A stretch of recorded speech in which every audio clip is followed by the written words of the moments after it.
मी जयश्री सरीकर, आदरणीय रघुनाथदादा पाटील शेतकरी संघटना यांच्या नेतृत्वाखाली आम्ही काम करतो. कोल्हापूर शहर अध्यक्ष. आजच्या समाजातील ज्या समस्या आहेत त्या गल्लीपासून दिल्लीपर्यंत सगळ्यांनाच माहीत आहे. त्या समस्येवर बोलण्यात काहीच अर्थ राहिलेला नाही, पण मला असं वाटतं की समाधानावर बोलायला पाहिजे.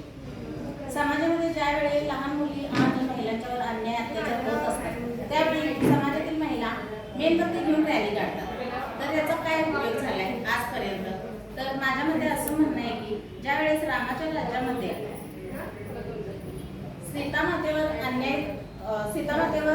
सीतामातेचं हरण केलं रावणाने, त्यावेळी डायरेक्ट लंका जळालेली होती.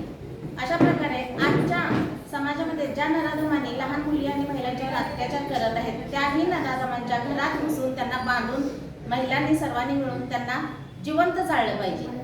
कारण जे लोक अधर्माने आपल्यासोबत वागतात त्यांच्याशी अधर्माने वागणे हेच धर्म आहे असं मला तरी वाटतंय. त्यामुळे सगळ्या महिला उठा, जागे व्हा आणि संघटित व्हा आणि संघर्ष करा.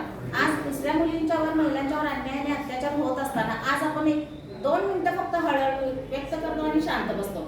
उद्या आपण सुरक्षित आहोत का, आमच्या मुली शाळेला जाणाऱ्या सुरक्षित आहेत का, याच्यावर कोणीही विचारच करत नाही. तर 2-4 महिला काही करू शकत नाही. प्रत्येक घरातल्या स्त्रीनं बाहेर पडायला पाहिजे आणि आवाज उठवला पाहिजे आणि प्रत्येक नराधमाला आपण स्वतः हातामध्ये कायदा घेऊन त्याला जाळलंच पाहिजे.